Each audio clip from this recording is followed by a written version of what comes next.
सुनो, चैप्टर शुरू कर रहा हूं, डेथ ऑफ ए पार्टनर। देखो, आपको मैं सच बोलूं झूठ ना बोलूं, तो एक्चुअल में डेथ और रिटायरमेंट के अकाउंटिंग ट्रीटमेंट में कोई डिफरेंस होता ही नहीं है। 3 पार्टनर है, A B C. B retire हुआ या बी मर गया, अरे दोनों केसेस में ही इज आउटगोइंग पार्टनर। दोनों केसेस में क्या है वो, तो दोनों केसेस में क्या करना है, उसका जो भी हिसाब किताब बनता है बनाओ उसे, या फिर उसके बीवी बच्चों को, अगर वो मर गया तो पे कर दो, दैट्स इट। तो अकाउंटिंग ट्रीटमेंट में कोई डिफरेंस नहीं है रिटायरमेंट और डेथ में। तो एक्चुअली में अगर डेथ का क्वेश्चन आए, पार्टनर साल के पहले दिन मर जाए, अब क्वेश्चन हमसे बैलेंस शीट मांग रहा है, तो भैया जो रिटायरमेंट में करा था ना, same solution as it is death में होगा। बस एक चेंज कहां पर आएगा, जो रिटायरिंग पार्टनर है उसका बैलेंस आप कहां ट्रांसफर करते थे, लोन अकाउंट में। अब भैया डेथ के केस में एग्जीक्यूटर अकाउंट या लीगल हायर अकाउंट या legal representative account, that's it, कोई चेंज नहीं है। तो भैया चेंज नहीं है तो हम इस चैप्टर को अलग चैप्टर में क्यों पढ़ रहे हैं, फिर तो उसी के साथ कवर हो जाता। चेंज एक्चुअली में हमारी बुकों ने इसे डेथ चैप्टर नाम दिया है, इसलिए मैं इसे डेथ चैप्टर नाम दे रहा हूं। एक्चुअली में ये डेथ की वजह से मैं अलग नहीं पढ़ा रहा, मैं इसे अलग पढ़ा रहा हूं सिचुएशन की वजह से। जर्नल केसेस में एक पार्टनर कब रिटायर होता है, साल के आखिर में या पहले दिन, दैट इज वो पीरियड को डिस्टर्ब नहीं करता, वो साल के आखिरी दिन रिटायर हो या पहले दिन। तो भैया कोई प्रॉफिट हमें एस्टिमेट नहीं करना पड़ता, एक्चुअल प्रॉफिट हमें पता होता है ना, क्योंकि पूरे साल का P&L अकाउंट बन चुका है। तो बैलेंस शीट भी कब बनती है, साल के आखिरी दिन। तो कोई हमारी अकाउंटिंग पीरियड डिस्टर्ब नहीं होता, बैलेंस शीट भी हमारी नॉर्मली बन जाती है। पर भैया एक बात तो बताओ, डेथ मृत्यु मौत ये उसके अपने हाथ में है क्या? हर आदमी भीष्म पितामह है, वो समय देख के मरेगा, कब उसे मरना है, तो वो साल के पहले दिन भी मर सकता है। अरे क्या पता वो साल में 18 दिन काम करके मर जाए, क्या पता वो 3 महीने काम करके मरे, क्या पता वो 70 दिन काम करके मरे। तो भैया अगर उसने साल के पीरियड में बीच में कुछ समय काम किया है, तो उतने समय का उसे क्या देना पड़ेगा, प्रॉफिट। अच्छा, क्या साल के बीच में 70 दिन बाद बैलेंस शीट बन रही होती है? नहीं। तो जर्नली ऐसे सिचुएशंस में जब कोई पार्टनर आउटगोइंग पार्टनर है, चाहे वो मरकर आउटगोइंग है और चाहे वो रिटायर होकर आउटगोइंग है, अगर वो पीरियड के बीच में रिटायर होता है तो हम सबका कैपिटल अकाउंट नहीं बनाते, हम केवल आउटगोइंग पार्टनर का कैपिटल अकाउंट बनाते। तो एक्चुअली में अगर मेरे हाथ में होता, अगर मेरे हाथ में होता तो मैं इस चैप्टर को डेथ नाम नहीं देता, मैं इस चैप्टर को सिचुएशन बेस पे नाम देता। When A partner is outgoing partner in between the year, तो मैं उस बेसिस पर ये चैप्टर पढ़ा रहा हूं, मैं डेथ के बेस पे नहीं पढ़ा रहा हूं। किस बेस पे पढ़ा रहा हूं? ए partner is outgoing partner in between the year, साल के बीच में कोई पार्टनर बिजनेस से बाहर जा रहा है, तो उस केस में यही तरीके से अकाउंट बनेंगे, चाहे वो डेथ हो चाहे वो रिटायरमेंट। फिर मैंने डेथ क्यों लिखा, क्योंकि बुक में नाम डेथ है, इसलिए मैंने डेथ लिखा। बट मैं पढ़ा क्या सिचुएशन में हूं कि साल के बीच में कोई पार्टनर आउटगोइंग पार्टनर है, अब वो चाहे रिटायरमेंट के केस हो और चाहे वो डेथ। तो सॉल्यूशन क्या होगा, सेम जो मैं अब आपको सिखाऊंगा। तो यहां पर बेटा हम लोग क्या करते हैं, यहां पर हम, क्योंकि हमें बैलेंस शीट नहीं बनानी, हम सबका कैपिटल अकाउंट नहीं बनाते। इसके पीछे 2 रीजन है, एक तो हमें बैलेंस शीट नहीं बनानी, और दूसरा रीजन क्या है, जो एस्टिमेटेड प्रॉफिट होता है ना, वो रिमेनिंग पार्टनर को क्यों मिलेगा, उन्हें तो एक्चुअल मिलेगा ना, और यहाँ पे प्रॉफिट क्या हो रहा है, एस्टिमेट। तो इसलिए हम यहाँ पर केवल किसका अकाउंट बनाते हैं, आउटगोइंग पार्टनर का। और मैं एज्यूम कर रहा हूं कि यहां पर आउटगोइंग पार्टनर का नाम है बी। क्या नाम है बेटा, बी। तो हमें यहां पर केवल किसका कैपिटल अकाउंट बनाना है, बी का कैपिटल अकाउंट बनाना। ठीक है, मैं आउटगोइंग पार्टनर बोल रहा हूं, ध्यान देना, डिसीज पार्टनर नहीं बोल रहा हूं। तो ये कॉन्सेप्ट डेथ में भी लागू होगा और रिटायरमेंट में। बस कब? जब पार्टनर साल के बीच में आउट होंगे, ठीक है। तो ये डेबिट साइड है, क्रेडिट फॉर्मेट के नाम पे ये पर्टिकुलर अमाउंट,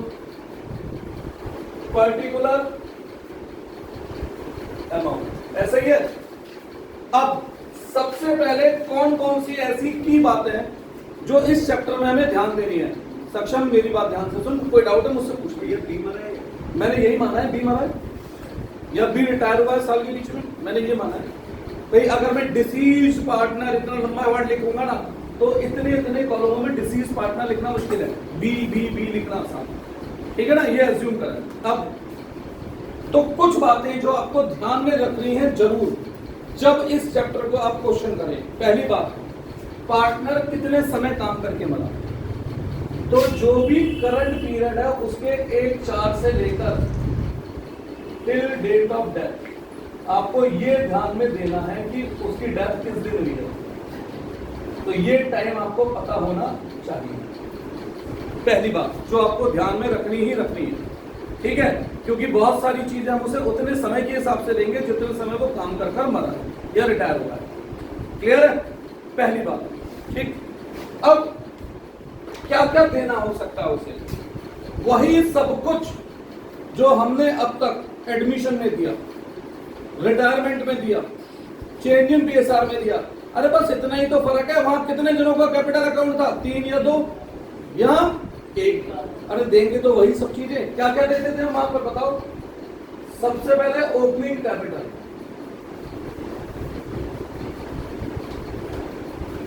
इसमें कोई दिक्कत है? श्योर। इसके अलावा पॉजिटिव रिजर्व जैसे general reserve, reserve fund, P&L credit, revenue reserve, ये सब क्या है हमारे बेटा? पॉजिटिव रिजर्व है। तो ये सारे बी को समा दूं, केवल बी का हिस्सा। अब बताओ मैं वहां पे डिसीज पार्टनर लिखूं तो मैं कैसे लिखूंगा बेटा? मुश्किल होगी ना लिखने में मुझे, इसलिए मैंने एज्यूम कर लिया बी मर रहा है या बी रिटायर हो रहा है साल के बीच में, सही है। इसके अलावा क्या स्पेसिफिक रिजर्व भी बढ़ता था अनयूटिलाइज पोर्शन, है ना, जैसे WCR में याद क्या रखो, सारा WCR नहीं बढ़ता, reserve minus liability for workman compensation हटाने के बाद जो रिजर्व बचता था उसमें बी का हिस्सा। कोई डाउट इसमें? क्या IFF भी बढ़ता था? कौन सा IFF? लॉस कवर करने के बाद का investment fluctuation fund, by investment fluctuation fund. कौन सा? सारा नहीं, लॉस कवर करने के बाद जो बचा हुआ है, रिजर्व या fund minus loss on investment, इसमें बी का हिस्सा। तो अब तक एक बात तो बताओ मैंने क्या नया दिया है? सब कुछ तो हमने admission, retirement, change in PSR में भी दिया था, वही तो सब कुछ चल रहा है बेटा। और क्या दे सकते हैं उसे? अगर हम रीवैल्यूएशन अकाउंट बनाते हैं तो उसके प्रॉफिट में बी का शेयर वो अब तक भी देते आए। तो आज क्या नया है? कुछ नया है इसमें? तो कुछ नया नहीं है, बस पहले मैंने क्या करा था, 7 स्टेप लिखवाए थे, उन्हें फॉलो करा था। अब भी आप उन्हीं स्टेप को फॉलो कर दो, बस उसमें से केवल किसका हिस्सा देते जाओ, बी का देते जाओ। ये सब वही तो सब है बेटा, नया क्या है इसमें? कुछ भी नया नहीं है ना। इसके अलावा by A's capital, by C's capital करके बी की क्या देते थे हम? कौन से रेशो में? गेनिंग रेशो में। पर एक बात याद रखो, मैंने तो गेनिंग रेशो निकालना सिखाया नहीं है, हम अब भी नहीं निकालेंगे। हम अभी अपना वही तरीका लगाएंगे कि भाई एक बार फर्म की गुडविल को ओल्ड रेशो में क्रेडिट और एक बार न्यू रेशो में डेबिट। कोई डाउट? क्या नया है बताओ? एक शब्द नया हो कुछ? ठीक है। अच्छा, इसमें अगर बाई चांस मरने वाले या जाने वाले पार्टनर का लोन है लायबिलिटी साइड, तो वो भी तो लौटाओगे उसे। तो याद रखो उसका लोन का पैसा भी तो आप उसे लौटाओगे अगर पहले से लायबिलिटी में है तो। पर याद क्या रखो अब यहां पर बेटा बच्चे ये तो लिखेंगे, पता है क्या भूल जाएंगे, लोन के साथ इंटरेस्ट भी देना होता है। और कितना? 6% पर एनम, नॉट 6%। 6% अलग होता है, 6% पर एनम अलग होता है। केवल 6% बोलूंगा तो फ्लैट रेट और 6% पर एनम बोलूंगा तो टाइम बेस्ड। ठीक है ना भाई, ये आपको अपनी तरफ से देना है, क्वेश्चन कभी नहीं बताएगा इसके बारे में, और आपको ये अपने आप ध्यान रखना है, आपको देना है eight the rate 6% per annum. ठीक है, ये तो हम पहले भी करते थे शायद। तो नया क्या है? अभी तक कुछ भी नया नहीं है। अब देखो अगर मैं कैपिटल अकाउंट का फॉर्मेट बनाता तो इतनी सारी चीजें भर देता मैं, तब आप कहते भैया कितना बड़ा है। हमने इसलिए क्या करा, फॉर्मेट नहीं बनाया, 7 स्टेप फॉलो करे और फॉर्मेट उनके हिसाब से बना हमने, इसलिए हमें पता नहीं लगा बेटा कि इतना बड़ा फॉर्मेट हो सकता है। और देखो क्या देना होता है। अब मेन चीज जो थोड़ा सा डिफरेंस है, हो सकता है जाने वाले पार्टनर को इंटरेस्ट ऑन कैपिटल देना, ठीक है, हो सकता है जाने वाले पार्टनर को सैलरी देनी हो। और भैया जाने वाला पार्टनर 2, 4, 6 महीने काम करके मर रहा है ना, तो जितने महीने काम करा है उतने महीने का प्रॉफिट नहीं मिलना चाहिए, मिलना चाहिए। पर क्या साल के बीच में प्रॉफिट निकलता है? नहीं। तो प्रॉफिट कैसे दें? एस्टिमेट करके दें, इसलिए उसे अलग नाम दे दिया जाता है P&L suspense account, estimated profit. ये क्या करते हैं बेटा, इस चैप्टर में यही वो इकलौती नई चीज है जिसकी वजह से मैंने इसे उन 3 चैप्टरों से अलग रखा। अदरवाइज मैंने आपको वो तीनों चैप्टर सेम स्टेप से कराए थे, मैंने तीनों चैप्टरों में स्टेप चेंज नहीं करे थे, है ना। ध्यान से देखो तो यहां तक तो इसमें भी वो स्टेप चेंज नहीं हुए, बस एक नई चीज की कैलकुलेशन जुड़ जाएगी, किसकी? एस्टिमेटेड प्रॉफिट, जिसके लिए मैं अलग से लिखा हूं। यहां तक बताएं कोई समस्या? और याद रखें ये जो तीनों चीजें हैं बेटा, ये तीनों चीजें टाइम बेस्ड है। अब पार्टनर 3 महीने काम करके मरा है तो सैलरी 3 महीने की दोगे ना, या पूरे साल की दे दोगे? पार्टनर 3 महीने काम करके मरा है तो प्रॉफिट भी 3 महीने का ही तो दोगे ना। पार्टनर 3 महीने काम करके मरा है तो इंटरेस्ट भी 3 महीने का दो। बहुत बड़ा नहीं हो गया? सच बात बताऊं, एग्जाम में क्वेश्चन की लेंथ में 1/3 चीजें हैं, इसमें से 1/3, 1/2 भी नहीं, 1/3। सच मायने में अगर आपकी प्रैक्टिस है तो एग्जाम में इसका सॉल्यूशन टाइम 3 to 4 मिनट्स का होता है, क्योंकि इतने कम आइटम्स होते हैं। अब कई बार तो 2 या 3 ही होते हैं बस। पर बेटा वो 2 या 3 कौन से होंगे हमें नहीं पता, तो इसलिए मुझे सब कुछ लिखवाना है। यहां तक कुछ पूछना है तो बताइए।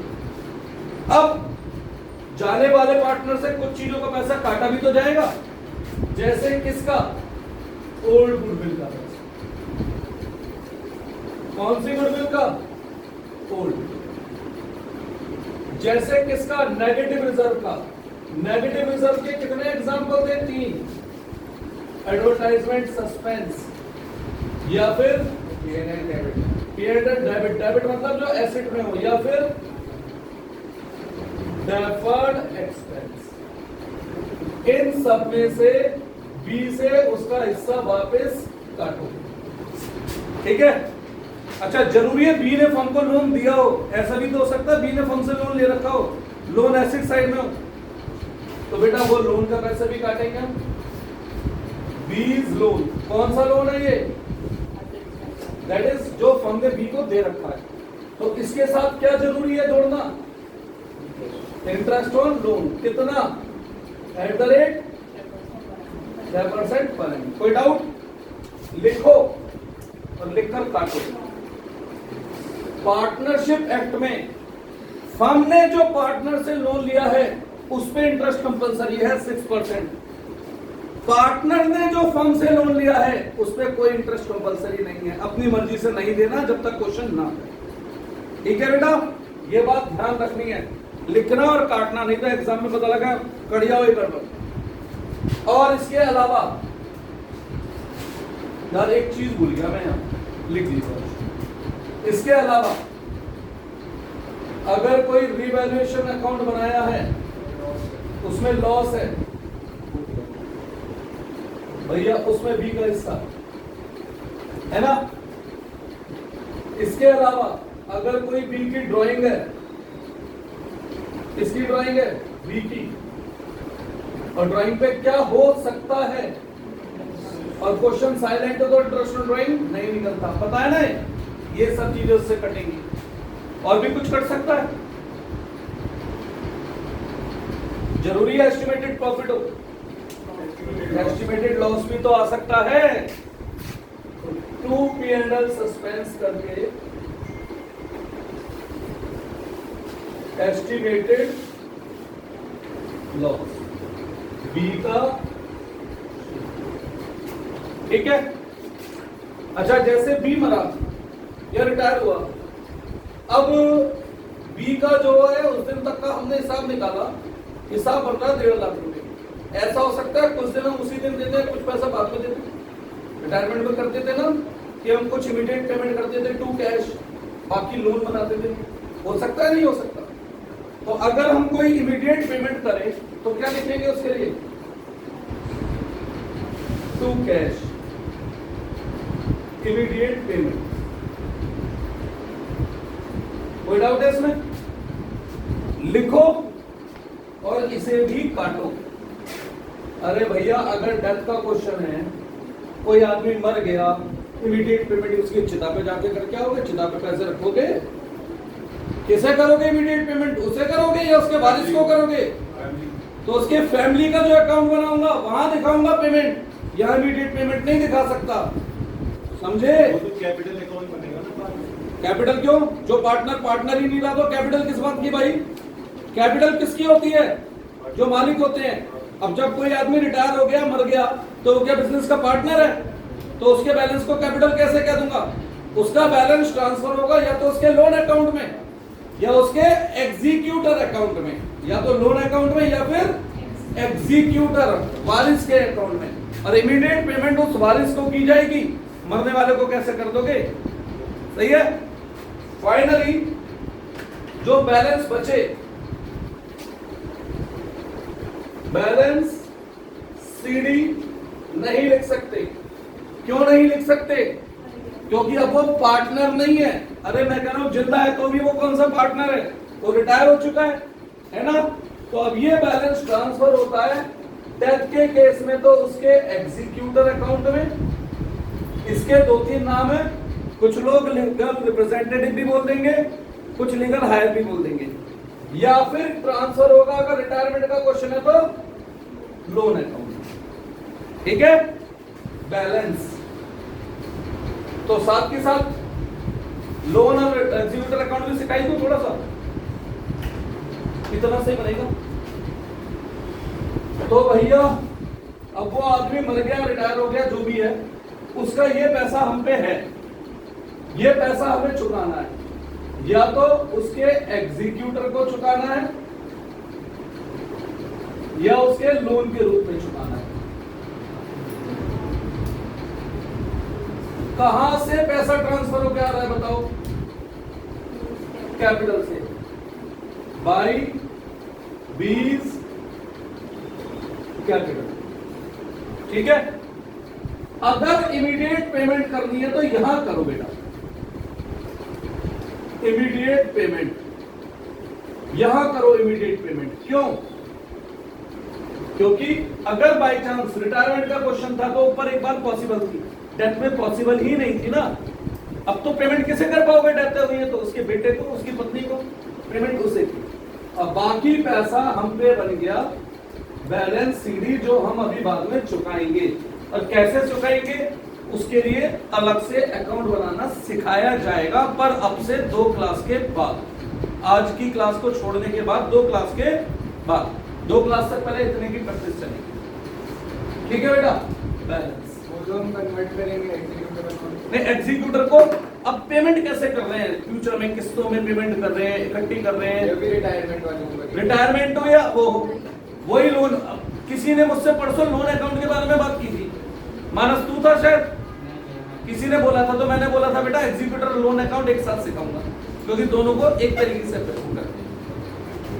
ठीक है, अब सच सच बताना, क्या यहाँ पे हमने बहुत कुछ नया लिखा है? सच बात बताऊं, अगर मैं admission, retirement, change in PSR में कैपिटल अकाउंट का फॉर्मेट भर के दिखाता तो इतना ही सब कुछ भरता, फिर तुम्हें लगता डर उस चैप्टर से। तो इसलिए मैंने क्या करा, बस कैपिटल अकाउंट के डंडे खींचे और भरवाया कैसे मैंने, स्टेप वाइज, एंट्री आती गई भरती गई, हमें पता ही नहीं लगा हमने ये सब चीजें भरी थी इसमें, है ना बेटा।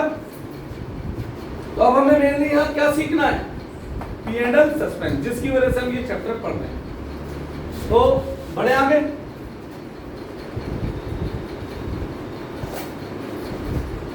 हाउ टू कैलकुलेट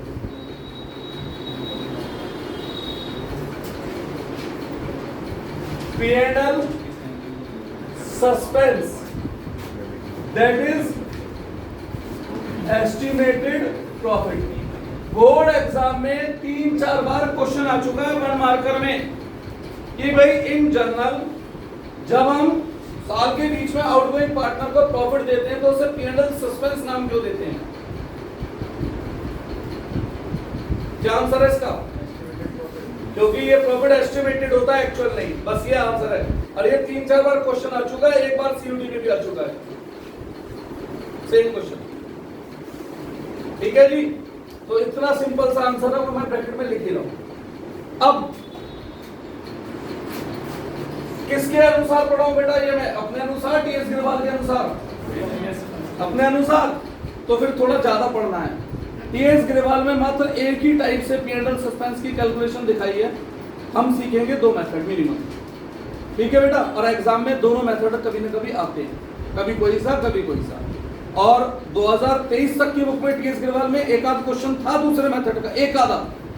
24 वाली बुक में सारे क्वेश्चन एक ही सिंगल मेथड के थे, और एग्जाम भैया टीएस गिरवाल से पूछ के नहीं बनता है ना, तो हम अपनी तरफ से सीख रहे हैं। तो यहाँ मैं आपको 2 मेथड बता रहा हूँ। पहला हमारे ऊपर नहीं है, इंफॉर्मेशन के ऊपर डिपेंड है। On the basis of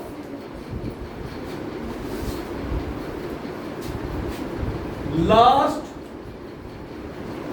years profit या लास्ट ईयर्स प्रॉफिट। अब बच्चे कहेंगे भैया क्या बेवकूफी है, दोनों बार एक ही बात लिख दी मैंने, एक ही बात है दोनों, क्या फर्क है? पिछले 1 साल का प्रॉफिट और पिछले बहुत सारे साल का प्रॉफिट, है ना, 1 साल का बहुत सारे साल का। अब अंग्रेजी बोली ऐसी जाती है, क्या करें, इसे भी ईयर्स बोल रहे हैं, इसे भी, या आप मुझे बताओ इसे कैसे बोला जाएगा, इसे कैसे, या दोनों को ईयर्स ही बोलेंगे? तो अब क्या लैंग्वेज के बीच में बोलूं अपोस्ट्रोफी वाला एस, भाई हमने लिख दिया, क्या कर सकते हैं, चलो हम तो गवाह हैं, हमारी गलती नहीं है, आगे बढ़ते हैं। तो यहाँ पर 3 स्टेप्स है बेटा, स्टेप वाइज क्यों लिखवा रहा हूं मैं, इसका एक सिंगल फॉर्मूला भी लिखवा सकता था। स्टेप वाइज क्यों लिखवा रहा हूं, आपको जब मैं एंड में कुछ इंपॉर्टेंट नोट्स लिखवाऊंगा पता लग जाएगा मैंने स्टेप वाइज क्यों करवाया। ठीक है, स्टेप 1, अगर बहुत सारे साल हैं तो क्या निकालना पड़ेगा, एवरेज प्रॉफिट। शायद एवरेज प्रॉफिट सभी को निकालना आता होगा, total profit upon number of years, total profit upon number of years. ठीक है, और क्वेश्चन अगर कहता है लास्ट ईयर्स प्रॉफिट, तो कितने साल के प्रॉफिट की बात हो रही है, तो डायरेक्टली गिवन ही होगा ये, तो है ना। अब इसमें जो चीज टीएस गिरवाल में मिसिंग है वो है ट्रेंड। एग्जाम में, बोर्ड के एग्जाम में ट्रेंड के रिलेटेड क्वेश्चन आ चुके हैं, ठीक है, टीएस गिरवाल में नहीं है। अब ये ट्रेंड क्या होता है बेटा, एक बात बताओ, हर बिजनेस का प्रॉफिट हर साल फिक्स होता है, सेम ही रहेगा, या हर साल बदलता है? ऐसा हो सकता है हर बिजनेस का प्रॉफिट हर साल थोड़ा बहुत बढ़ता हो, अगर हर साल प्रॉफिट बढ़ता होगा, पिछले साल अगर 10 लाख प्रॉफिट कमाया था तो इस साल तो ज्यादा होगा ना, 11-12 लाख। तो फिर मरने वाले को प्रॉफिट 10 के हिसाब से दूं, 11-12 के हिसाब से दूं? तो बेटा that one is trend. Trend में क्वेश्चन ये बताता है कि प्रॉफिट बढ़ रहा है हर साल या घट रहा है। अगर हर साल बढ़ रहा है तो उतना परसेंट बढ़ा दो, हर साल कम हो रहा है तो उतना परसेंट कम कर दो। सेम। अरे तो ट्रेंड ही नहीं गिवन होगा क्वेश्चन में, गिवन है तो लगा, ट्रेंड नहीं है तो मत लगा। टीएस ग्रेवाल के एक क्वेश्चन में ट्रेंड नहीं है, जब प्रैक्टिस कराऊंगा तो बिना ट्रेंड के तो वैसे ही हो जाएंगे, और ट्रेंड वाले क्वेश्चन में अपने मुंह से बोल दूंगा। सही है ना? Step 2, step 2 profit. अगर भैया किसी साल प्रॉफिट हो रहा है, किसी साल लॉस, और 3 साल का अगर हमने ट्रेंड देखा, भाई फिर वो ट्रेंड देगा ही काहे को तुझे? ट्रेंड क्वेश्चन में गिवन होता है, होगा तो अपनी मर्जी से ट्रेंड नहीं लगाओगे। आप कोई क्या नाम है एक्चुअलियन साइंटिस्ट नहीं हो जो आप स्टेट्स के डाटा को एनालाइज करने बैठे हो। वहां पर आप अकाउंटेंट एंड जस्ट, तो जो आपको इन्फॉर्मेशन मिली आपने उसे फॉलो कर दिया। सही है ना? जब किसी सब्जेक्ट को पढ़ो तो उसी के बन जाओ, और सब्जेक्टों से हमें मतलब बात करनी है। Profit till date of death second step में कैसे? यहां पर भैया कुछ स्कूल में मेरा मजाक भी बना था, कोई बात नहीं, हमारा मजाक एग्जाम में काम आ गया था। स्टेप 1 इनटू जितने मंथ कोई आदमी काम करके मरा, मंथ है तो अपॉइंटमेंट तो है, क्योंकि साल में 12 महीने। सही है ना? हफ्तों में अगर कोई आदमी काम करके मरे तो अपॉन में 52, और डेज में कोई आदमी काम करके मरे अपॉन में 365 और 360, जिसकी वजह से मेरा मजाक बनाया था मैडम ने। फिर एग्जाम में बाई चांस इसकी जरूरत ही आ गई। उस साल एग्जाम में लिखा गया था assume there is 360 day in a year. बस वो बच्चे सामने दोबारा स्कूल नहीं गए ना जिन्होंने मजाक बनाया था, तो बात करते 360 लिखा है। अब ऐसा क्यों करा मैंने? अब सुनो बेटा, सपोज करो कोई पार्टनर 72 दिन काम करके मरा है, आप 365 लिखते हो नीचे। बेटा कितनी देर लगाओगे आपके हिसाब से? 2-3 मिनट तो लगा लोगे इसे कैलकुलेट करने में, कटेगा ही नहीं क्योंकि लगा लोगे ना। 2-3 मिनट मतलब एटलीस्ट 2 एमसीक्यू आपने खराब कर दिया समय। ठीक है, अगर मैं इसी की जगह 360 लिखूं तो खत्म। इसीलिए मैंने बोला सिचुएशन देखो और उस हिसाब से डेज लिख दो। ठीक है? सेम कोई आदमी 36 डेज काम करके मरा है तो 365 डिवाइड करने में आपको टाइम लगेगा, बट 360 डिवाइड करने में आपको टाइम नहीं लगेगा। कोई आदमी 73 दिन काम करके मरा है तो 365 आराम से कट जाएगा, तो यहाँ 365 काम नहीं होगा। तो सिचुएशन देखो। ठीक है ना? मेरी सुनो ना, मैडम की सुनो ना, स्कूल की बुक सुनो ना, बुक की सुनो। सिचुएशन देखो आपको कहाँ। अब ऐसे भी मैं 365 और 360 लेता हूँ ना, पता है कितने रुपए का फर्क आएगा? 0.10, 10 पैसे 15 पैसे। अबे वो तो वैसे भी तुम राउंड ऑफ करोगे यार। ये जब मंथ आए तब 12 मंथ साल में कितने महीने होते हैं? तो इसलिए अपॉन में 12। साल में कितने हफ्ते होते हैं? इसलिए अपॉन में 52। साल में कितने डेज होते हैं? 360, बट 5 नेशनल हॉलीडेज होते हैं, तो कायदे में वर्किंग डेज 360 ही माने जाते हैं। वो 5 दिन छुट्टी लेनी कंपलसरी है। कौन से 5 दिन होते हैं वो? 15 अगस्त, 26 जनवरी, दोनों बुजुर्गों का जन्मदिन, नेहरू जी और क्या नाम है जो कुछ लोगों के पिताजी है, गांधी जी, और गुलामी दिवस 25 दिसंबर जी। 25 दिसंबर is an national holiday, but Diwali Holi national holiday नहीं होती है। क्या भाई ये मैं क्या बता सकता हूँ? जिन्होंने 70 साल राज किया वो बताएंगे। नहीं है ना? वो बताएंगे, मैं क्या बता सकता हूँ? क्लियर है? तो ये वाली बात आगे। स्टेप 3 बीज शेयर ऑफ प्रॉफिट।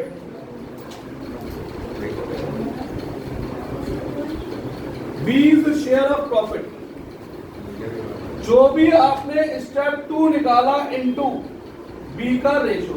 अब आप एक बात सोचो, तो मैं इसी में इनटू बी शेयर नहीं कर सकता था? स्टेप 3 क्यों लिखा मैंने? कुछ तो बात होगी, कहीं ना कहीं तो इसकी वजह से कुछ हमारे क्वेश्चन के सॉल्यूशन पे फर्क आ सकता होगा, इसीलिए लिखा है। अब वो कुछ तो बात अभी आपको 10 मिनट के अंदर पता लग जाएगी, ऐसा क्यों करता है। स्कूल में होगा ना ये चैप्टर, वो 3 स्टेप में नहीं कराएंगे, एक लाइन का फॉर्मूला ये लिख देंगे और इसी में इंटू भी शेयर कर देंगे। ये मैं पहले बता रहा हूँ, आपको लगेगा मैंने पढ़ा, इसलिए मैंने आपसे पूछा था मैं किसके अनुसार पढ़ाऊंगा। तो अपने हिसाब से पढ़ा रहा हूँ तो मेरा थोड़ा लेंथी है। लेंथी क्यों है? मैं हर सिचुएशन कवर करूंगा जो अलग अलग क्वेश्चनों में पैदा हो सकती है, ठीक है। इसी में second, on the basis of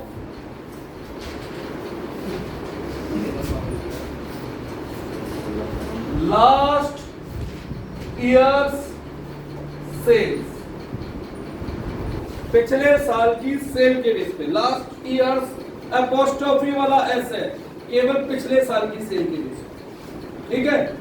अब सेल के बेस पे प्रॉफिट एस्टिमेट करना है। मैं आपसे ऐसी एग्जांपल पूछ रहा हूं, लास्ट ईयर बेटा 2 लाख प्रॉफिट कमाया, 10 लाख की सेल थी, ठीक। इस साल जब बी मरा तब तक 4 लाख की सेल हुई है, क्या आप इस साल का प्रॉफिट नहीं बता सकते?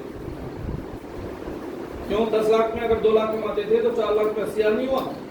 प्रोपोर्शनेट, हाँ भाई 1/5। तो उसी को मैं स्टेप में लिख दे रहा हूं, बस उसी बात को मैं, सही है। और स्टेप के पीछे एक रीजन ये भी था बेटा, ट्रेंड आएगा तो सिंगल फॉर्मूला फेल हो जाएगा, इसलिए ट्रेंड। तो भैया इसमें सबसे पहला स्टेप यहां पर हम निकालते हैं प्रॉफिट परसेंटेज। क्या निकालते हैं? Profit percentage. कैसे? इंग्लिश में लिख रहा हूं, लास्ट ईयर का प्रॉफिट, आप इसे अंग्रेजी में लिख सकते हैं बकायदा अपोस्ट्रोफी एस लगाकर, है ना, अपॉन लास्ट ईयर की सेल, इसे भी आप अंग्रेजी में अपने आप लिख सकते हैं, into 100। 2 lakh upon 10 lakh into 100, यानी 20% प्रॉफिट कमाते हैं, सही है। तो 4 लाख का 20% 80,000, ऐसे सोचा। इसमें क्या याद रखना है? Plus minus trend.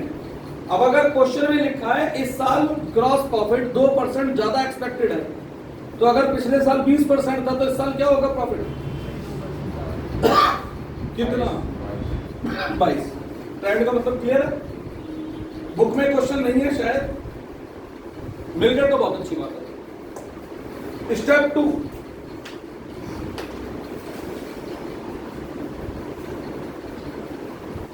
Profit till date of death.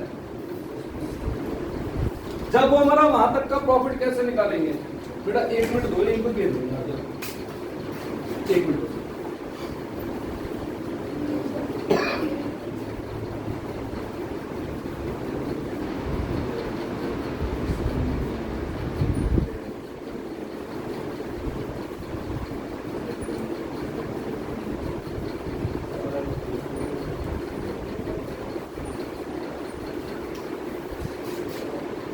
सुनो,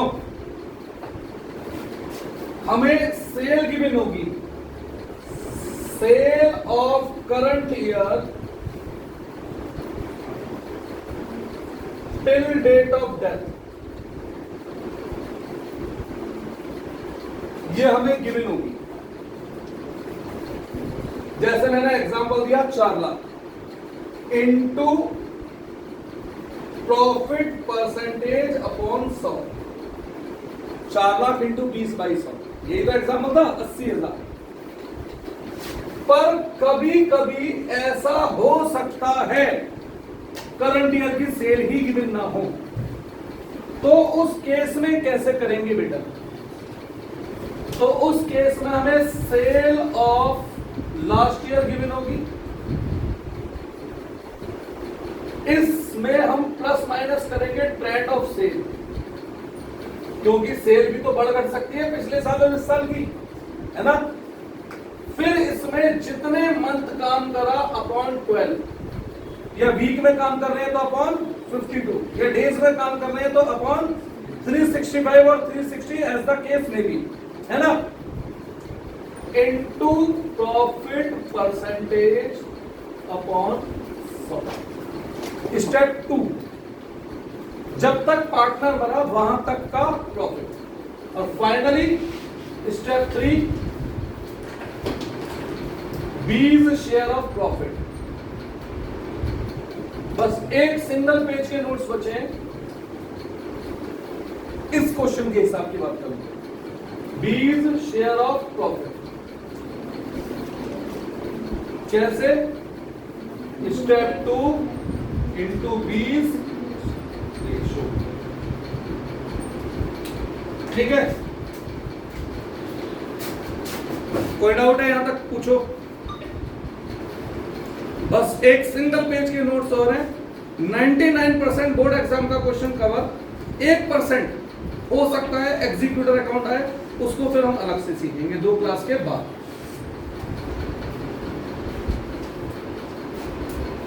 अरे सब लॉजिकल है यार। पिछले साल 10 लाख कमाए थे, इस साल कोई आदमी 4 महीने 3 महीने काम कर रहा है, तो 3 महीने का प्रॉफिट कितना हुआ हिसाब से? 2.5 लाख, उसका हिस्सा वही तो करा है पहले क्वेश्चन में। क्या करा है मैंने? पहले साल का प्रॉफिट 10 लाख, 3 महीने का प्रॉफिट 2.5 लाख, फिर उसका हिस्सा। इसमें एग्जाम्पल दे चुका हूं। पिछले साल 10 लाख की सेल थी तो 2 लाख का प्रॉफिट था, यानी 20%। तो अगर इस साल 4 लाख की सेल है तो कितना प्रॉफिट होगा? 20% 80,000, उसमें उसका हिस्सा। तो ये शब्द मैंने बस क्या करा, इन सबको शब्दों में लिख दिया है बजाय न्यूमेरिकल के। तो वर्बली मैंने आपको ये न्यूमेरिकली बोला है और थ्योरेटिकली मैंने इन्हें शब्दों में लिख दिया। अब शब्दों में क्यों लिख दिया? और कुछ नहीं तो बोर्ड एग्जाम वालों का मन आ गया, 3 नंबर में यही क्वेश्चन दे दिया, how to calculate estimated profit explain. तो यार ये स्टेप्स उतार देंगे, वहां ऐसा कोई ना लिखते हुए अच्छे लगोगे, एक सिंगल लाइन का फॉर्मूला 3 नंबर में। और स्टेप्स वाइज मैंने क्यों करा? इसके 2 कारण है। पहला ट्रेंड, और दूसरा कारण भी रुका हुआ है। एट द एंड पता लगेगा आज की क्लास के कि मैंने इन्हें स्टेप वाइज क्यों किया है।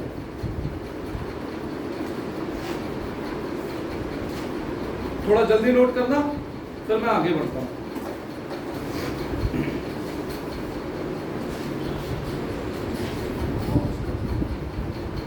चल देंगे जरा सा समय चल, तुम 2 मिनट में करेंगे। अब मैं इस चैप्टर का बैकअप दे दूंगा भाई। मैंने तो पेरेंट्स ग्रुप में भी भेज दिया और उनमें भी। अब बच्चे तब भी सीरियस ना हो तो मेरी लिखने वाली तो नहीं बात पढ़ाऊंगा। मैं भी टाइम गिर रात तक क्लियर कर।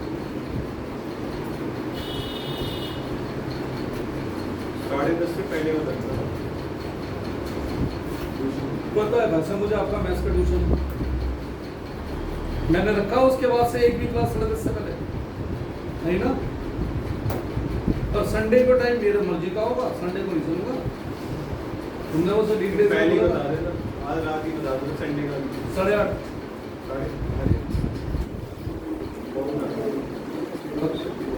यार बेटा मंडे को छुट्टी हो जाएगी ना, मैं वाटर पार्क जाऊंगा तो फिर हिम्मत वैसी नहीं होगी आगे पढ़ाने की, है ना।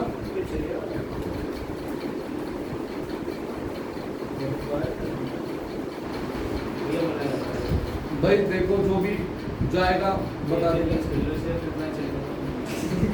तो तू मना इसे, तेरे को वाटर पार्क जाना है तो 3 जुलाई को मार्केट है आरडीसी, मतलब आरडीसी वाले बच्चों की पूरे माधवगढ़ का।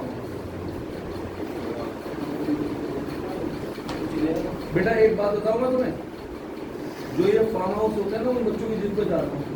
फार्म हाउस के लिए सबसे अच्छा मौसम होता है अक्टूबर नवंबर दिसंबर। चिलचिलाती धूप होती है, मिट्टी गर्म बहुत होती है, जाके देखना पछताओगे जाकर। हाथ में भी छाले, अगर तुम लो पकड़ पकड़ के खींचते हो हाथ में छाले और पड़ते हैं। सबसे अच्छा मौसम होता है अक्टूबर नवंबर।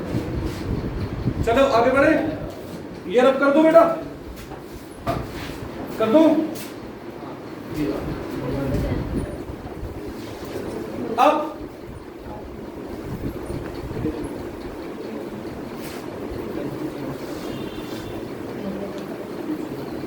अगर मैं आगे बढ़ूं तो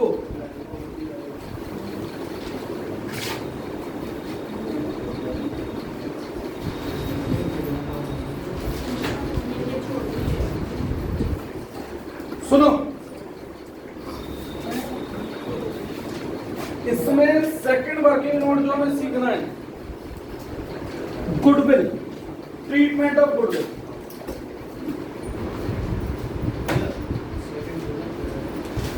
क्यों? अबे प्रॉफिट तो सीख चुके ना, प्रॉफिट के 2 मेथड थे, अब ये गुडविल है, गुडविल अलग चीज है बेटा।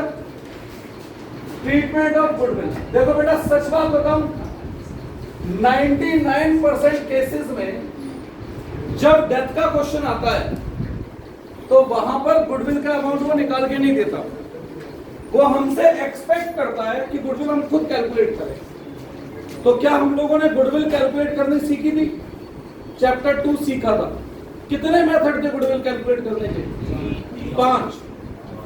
Average profit method, weighted average profit method, super profit method, capitalisation और सुपर प्रॉफिट मेथड और capitalisation of average profit method. 5 method थे, पता नहीं वो कौन सा मेथड देते, पर हाँ कह सकता हूं जनरली, जनरली का मतलब क्या है? हमेशा, अक्सर, ज्यादातर, generally in case of death question, death के क्वेश्चन में हमसे एवरेज प्रॉफिट मेथड की डिमांड की जाती है। पर इसका मतलब ये बिल्कुल नहीं है कि भैया एवरेज प्रॉफिट मेथड ही एग्जाम में आएगा, कोई भी आ सकता है। पर जनरली डेथ के क्वेश्चनों में हमसे किसकी डिमांड की जाती है? तो एवरेज प्रॉफिट मेथड से गुडविल आती है। शॉर्ट में थोड़ा सा लिख देता हूं भाई। एवरेज प्रॉफिट मेथड में स्टेप 1 में क्या करते थे? एवरेज प्रॉफिट निकालेंगे यहां पर हम कैसे? Total profit upon number of year, है ना। स्टेप 2 में गुडविल क्या फॉर्मूला होता था इसका? Average profit into number of purchase year. ये मैंने शॉर्ट में एंड सा दे दिया है। एक्चुअली में तो हमने चैप्टर 2 में सीखा है पूरी प्रॉपर गुडविल कैसे निकलती है ना। और फिर उसके बाद ट्रीटमेंट के नाम पे हमें एंट्री सिखाई जाती है, gaining partner account debit to sacrificing partner, यही सिखाया जाता है ना। पर मैं आपको ये एंट्री कैसे करवाता था? मैं गेनिंग सैक्रिफाइसिंग रेशियो तो आपको नहीं करवाता नहीं हूं भाई, तो मैं तो आपको एक अलग तरीका सिखाता हूं। हमारी वर्किंग क्या रहती थी? बजाय गेनिंग सैक्रिफाइसिंग रेशियो निकालने के हम गुडविल को एक बार बांटते थे ओल्ड रेशियो में, क्रेडिट एक बार कौन से रेशियो में बांटते थे? डेबिट